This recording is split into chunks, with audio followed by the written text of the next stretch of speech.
안녕하세요. 다 알면서의 경본부장입니다. 자, 지금 구독자분들이 조금씩 늘고 계세요. 뭐 새롭게 이 영상 보시는 분들도 구독과 좋아요 부탁드리면서 영상 시작해 보겠습니다. 자, 오늘은 이 중소기업이나 소기업 같은 곳에서 구인을 하는 스타일로 왜 지원자가 적다고 하는지, 그리고 왜 쓸만한 사람들이 지원을 안 한다고 자꾸 얘기를 하는지에 대해서 한번 얘기를 해보려고 합니다. 뭐 제가 나름 분석을 해보는 구인 공고는 저기 우리가 통상적으로 많이 사용을 하는 그 구인 사이트에서 찾은 내용들로만 좀 얘기를 할 거예요. 우선은 뭐 제가 ISO 쪽을 하고 있다 보니까 제조업 쪽으로 먼저 좀 구인 공고를 한번 볼게요. 아마 뭐 대부분 다 비슷할 겁니다. 그래서 이제 보통 그 구인 공고를 보면은 그 담당 업무가 굉장히 간단하게 나와 있는 것들이 있어요. 그게 아니면은 이제 뭐 모르는 전문 용어 같은 경우가 나와 있는 경우가 많이 있거든요. 근데 이게 웃긴 게 뭐냐면은 그런 용어들을 그 인터넷으로 찾아보면은 안 나온 경우가 되게 좀 많아요. 그러니까 그 산업군에서만 쓰는 용어들이 있다는 얘기겠죠. 그러니까 그런 거를 떡하니 올려놓은 거예요.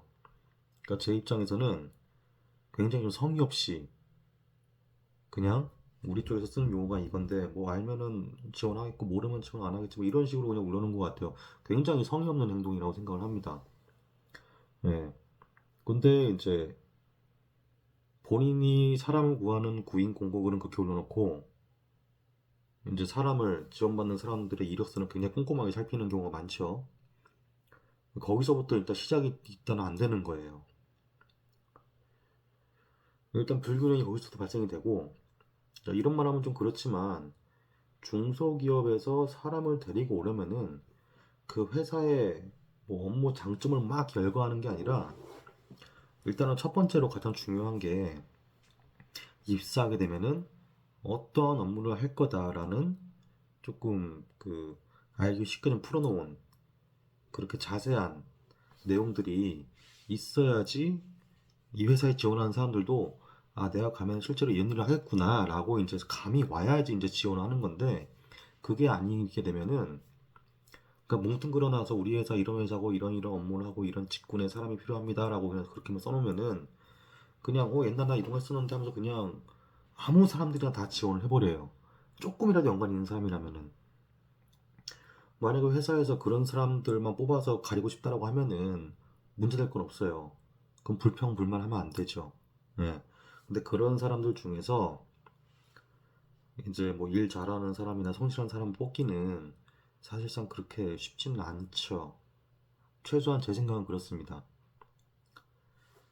그렇기 때문에 이게 지원하는 사람들이 그 지원할 회사의 업무를 보고 나서 유출을 해가지고 이런 업무를 하는구나 라고 해서 지원하게 되면은 별로 좋지는 않다라는 거죠. 그러니까 최소한 그 상세하게 써놓은 업무 중에서 내가 할 수 있는 게 뭐고 요건 내가 조금 못하는 거고 이건 내가 모르는 건데 라고 했을 경우에 차라리 전화를 해가지고 이게 무슨 지원할 사람인데 이게 무슨 업무인데 뭐 이거를 내가 잘 모르는데 요게 혹시 뭐 일하는데 많이 중요한가요? 라고 해서 뭐 솔직히 이렇게 전화 오는 사람은 되게 드뭅니다. 전화가 온다 그러면은 그 사람은 한 번쯤은 면접에서 봐야 될 사람인 거죠. 예. 그래서 저는 이런 게 되게 중요하다 생각을 해요. 맞는 사람 뽑고 싶으면은 그 사람이 지원할 때 조금 한 번 더 들여다보고 할 수 있는 그 정도의 공고를 올려놔야지 최소한 70% 80% 본인 회사에 맞는 사람들이 들어온다는 거죠. 이게 지금 뭐 저기 올라온 공고들을 보면요. 제가 봐도 저도 뭐 제조업에 뭐 적게 있었던 건 아니었지만 보면 뭐 이 단어가 무슨 단어인지 그 이 업무를 뭐 예를 들어서 인증이라고 치면은 뭐 ISO 인증 유경험자, 뭐 IATF 16949, 뭐 대응 경험자, 뭐 이렇게만 써놨는데 그러면 뭐 ISO 관련돼서 업무를 다 하라는 건지 그렇잖아 뭐 시스템 제정 뭐 제정은 돼 있겠죠 뭐 ISO 인정 받았다면은 그러면은 뭐 개정을 하라는 건지 아니면 그 안에서 뭐 문서 기록 문서들 관리하라는 건지 아니면 ISO 그 심사 대응하는데 팀장을 하라는 건지 팀원을 하라는 건지 뭐 내부 심사를 하라는 건지 그러니까 그런 거에 대한 내용들을 써놓는 게 없어요. 그러니까 한 명 걸려라 아닙니까? 이건 솔직히 들어오면은 기본적인 업무도 있지만 ISO 네가 해야 돼. ISO 업무가 적지가 않아요. 그거 혼자서 다 하려면은 못합니다 그거. 뭐 다른 사람들은 그래요. 잘 모르는 사람들은 ISO 심사 1년에 한 번 받는데 그거 뭐 일주일 동안만 잠깐 하고서 하면 끝나면 되는 거 아니냐라고 할 수도 있어요. 그래서 뭐 ISO 얘기를 하다 보니까 좀 흥분했는데 그렇지가 않아요. 앞뒤로 두세 달, 그러니까 총 세네 달 정도는 준비해야 되고 심사 대응해야 되고 끝나면 또 대처서 써야 되고 그거 잘 됐는지 확인도 해야 되고 그리고 하여튼 2, 3개월 전에는 뭐 내부 심사라든가 교양 검토까지도 검토를 해야 되고 할 게 굉장히 많다라는 거죠. 교양 검토 하려면 근거 자료도 1년치 것도 봐야 되고 그 받으려면 또 주위에 그 부서들한테 1년치 했던 거 계속 잘 기입하고 있는지 검토도 해야 되고 감시도 해야 되고 그 부서명 바뀌거나 직급 바뀌면은 시스템이나 절차서 개정해야 되고 할 일이 굉장히 많아요 원래는. 근데 이거를 무시하고 그냥 인정서 받으려다 하다 보니까 그래서 이제 ISO 담당자 찾고 하는 거를 굉장히 쉽게 생각하는 것 같아요. 그러니까 여기서부터가 일단은 공고 올리는 것부터 조금 너무 성의가 없이 올린다. 성의 없는 공고글은 구직자로 하여금 판단을 흐리게 만드는 거죠. 그래서 뭐 요거 솔직히 구인 공고 올리는 때 그 직무 설명하는 거 작성 세세하게 하면은 이게 뭐 1시간이 걸립니까? 2시간이 걸립니까? 솔직히 뭐 한 5분 10분 정도만 정성 쏟아서 만들면은 작성하면은 되는 문제예요. 나는 이거 보면서 대체 왜 이거 직무 내용들을 이렇게 짧게 함축적으로 써놨는지 모르겠어요. 이해가 안 돼, 솔직히. 뭐 있어 보이려고 그러나?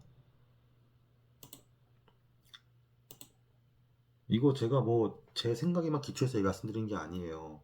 뭐 저희가 저기 대학생들한테도 교육을 시키면서 그 이제 구직 준비를 하는 이제 졸업 예정자한테 물어보면은 사람인이 됐든 뭐 어디 잡코리아가 됐든 그런 쪽을 통해서 이렇게 보다 보면은 앞에 이제 있는 부서명만 보고서 그 뒤에 있는 거를 이제 어떤 일을 하는지 좀 대충 파악을 해야 되는데 파악이 전혀 안 된다는 거죠.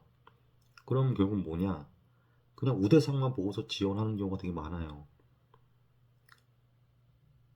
그러니까 이게 그래 놓고서 이제 면접 볼 때는 막 이것저것 물어보겠죠. 직무에 대해서. 계속 이게 뭐가 안 맞는 거예요. 서로 원하는 게. 회사에서 원하는 것도 뭐 높지 않다고 해도 어느 정도 수준이 있을 거고. 이 구인하시는 사람들도 중소기업에 입사하면은 어느 정도의 급여 수준인지 어느 정도의 복지 수준인지 대충 알고 와요. 대단한 걸 원하는 게 아닌 거라는 거를 아셔야 돼요.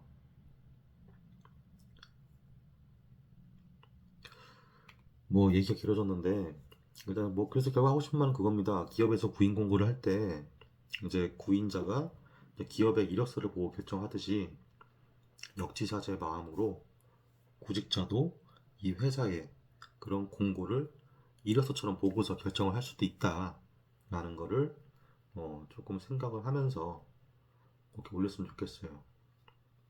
그래서 그렇게 하면은 아마 조금은 다른 결과가 나오지 않을까 그렇게 기대를 합니다.